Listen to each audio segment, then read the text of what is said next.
নমস্কার বন্ধুরা, আমি পামেলা আর পামেলাস ক্রিয়েশনে নিয়ে এসেছি আজকে কাঁকরোলের একটা দারুণ রেসিপি। যারা কাঁকরোল খেতে পছন্দ করেন না তারাও চেটেপুটে খাবেন। আমার চ্যানেলটা ভালো লেগে থাকলে লাইক সাবস্ক্রাইব অবশ্যই করবেন, আর ফেসবুক থেকে দেখে থাকলে অবশ্যই ফলো করে দেবেন।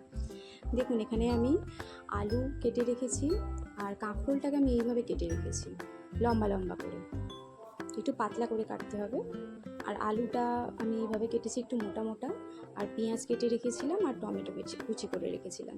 এখানে কড়াই আমাদের গরম হয়ে গেছে, কড়াইতে আমি সর্ষের তেল দিয়ে দিলাম। এরপর আমি কাঁকরোলগুলো দিয়ে একটু ভেজে নেবো কাঁকরোলগুলোকে। অনেক বাচ্চাও আছেন, বাচ্চারা যারা এই কাঁকরোল বা কোনো রকম সবজি খেতে পছন্দ করে না, তো এইভাবে রান্না করে দিলে তারা বুঝতেও পারবে না যে তাদেরকে কি রান্না করে দেওয়া হয়েছে, আর এত টেস্টি হবে যে তারা নিমেষেই খেয়ে নেবে। আপনারা নিজেরা বাড়িতে বানাবেন, বানিয়ে তারপরে আমাকে কমেন্টে লিখে জানাবেন যে হ্যাঁ সত্যি এটা খেতে কেমন হয়েছিল। দেখুন, এখানে কাঁকরোলগুলো আমি দিয়ে দিয়েছি। কাঁকরোলগুলো এখানে ভেজে নেবো একটু নুন দিয়ে আর একটু হলুদ দিয়ে, কারণ কাঁকরোলটা তরকারি যদি একেবারে আমি করে নিতাম না, এখানে কাঁকরোলটা একটু শক্ত রয়ে যেত, শক্ত শক্ত থাকে, আপনারা সবাই জানেন। এই জন্য কাঁকরোলটা আলাদা করে একটু বেশি সময় করে ভেজে নিলে না, সময় ধরে, তাহলে কাঁকরোলটা একদম সফট হয়ে যায়। দেখুন এখানে আমি মানে কতটা ভেজেছি কাঁকরোলটাকে, পুরো ভাজা প্রায় হয়েই গেছে কাঁকরোলটা। তারপরে যে তেলটা ছিল, বা আপনাদের যদি তেল আরও অ্যাড করতে হয় আপনারা করবেন, ওতে তেজপাতা, 5 ফোড়ন আর গোটা জিরে একটু ফোড়নে দিলাম। তারপরে কেটে রাখা পেঁয়াজগুলো দিয়ে দিলাম। পেঁয়াজগুলো আমি বেশি ভাজবো না, জাস্ট একটু নেড়ে চেড়ে নিয়ে আমি আলুগুলো অ্যাড করে দেবো এতে, কারণ পেঁয়াজগুলো বেশি ভেজে নিলে এখানেই লাল লাল হয়ে যায়।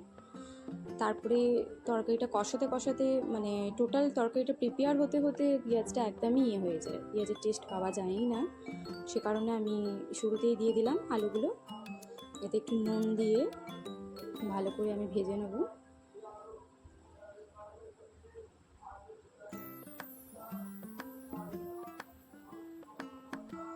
এরপরে আমি কেটে রাখা কুচি করে রাখা টমেটোগুলো দিয়ে দিলাম। এখানে আমি খুব একটা বেশি ভাজিনি, কারণ আমার আলুগুলো চন্দ্রমুখী আলু ছিল। আপনারা কি আলু ইউজ করছেন সেই হিসাবে আপনারা ভাজানোটা বা কষানোটা অতটাই টাইম নিয়ে করবেন। এর মধ্যেখানে আমি দেখুন সাইড করে নিয়েছি, এখানে আমি দেবো আদা রসুন বাটা।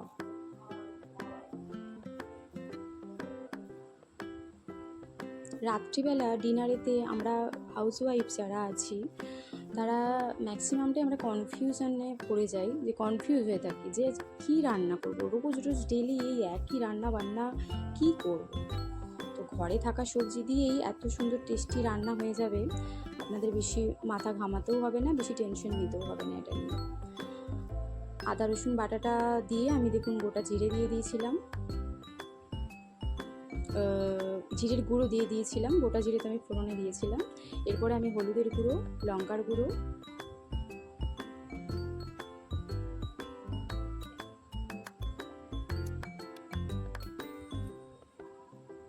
দিয়ে ভালো করে কষিয়ে নেব। অল্প একটু জল দিলাম, কারণ আমার কড়াইতে তলায় লেগে লেগে যাচ্ছিলো, তো জিনিসটা তো ভালো করে কষাতে হবে, নাহলে তো টেস্ট হবে না। সে কারণে আমি ভালো করে কষিয়ে নিচ্ছি। আর দেখুন, আমার যেহেতু চন্দ্রমুখী আলু ছিল এখানে, তো আলুগুলো এখানে প্রায় 70% সেদ্ধ হয়েই গিয়েছিলো। এই অবস্থায় আমি কাঁকরোলগুলো দিয়ে দিলাম। এরপর আমি জল ঢেলে দেবো।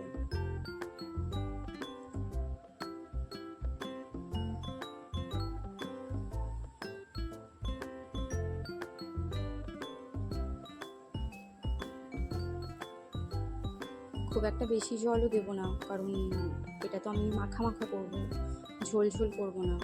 আবার বেশি জল দিয়ে দিলে কি হবে, এটা আলু টালু যত চন্দ্রমুখী আলু সব গলে যাবে, তরকারিটার টেস্টটা অন্যরকম হয়ে যাবে। এখানে আমার তো হয়েই গেছে তরকারি, সব একদম পুরো রেডি। এবার আমি আন্দাজ মতো নুন আর একটু মিষ্টি দিয়ে দেবো, আপনারা যে যার নিজেদের প্রয়োজন মতো দেবেন। এরপরে আমি এখানে দিয়েছি সানরাইজের আলুর দম মশলা। এই সবজিতে গরম মশলা আপনারা ইউজ করবেন না, আলুর দম মশলাটাই আপনারা ইউজ করবেন। একবার করে দেখবেন কত সুন্দর টেস্ট হয়। এরপর একটু আমি ধনেপাতা কুচি দিয়ে দেবো, আপনারা চাইলে নাও দিতে পারেন, থাকলে দেবেন। আর লাস্টে একটুখানি আমি অল্প ঘি অ্যাড করেছি, এটাও অপশনাল, আপনারা চাইলে দিতে পারেন, নাহলে নাও দিতে পারেন। দেখুন তরকারিটা কত সুন্দর হয়েছে, আর এখানে এত কাঁকরোলগুলো এত সফট হয়েছে না, মানে বলারই মতো না, বাচ্চারা বুঝতেই পারবে না যে এটা কী। এখানে আমি দেখুন মানে প্লেটিং করে নিয়েছি, সাথে আমি ডিমও ভেজেছিলাম, আর বাড়িতে মিষ্টি ছিল, একটু বোঁদে ছিল, সেটাও নিয়েছিলাম। খেতে জাস্ট অসাধারণ।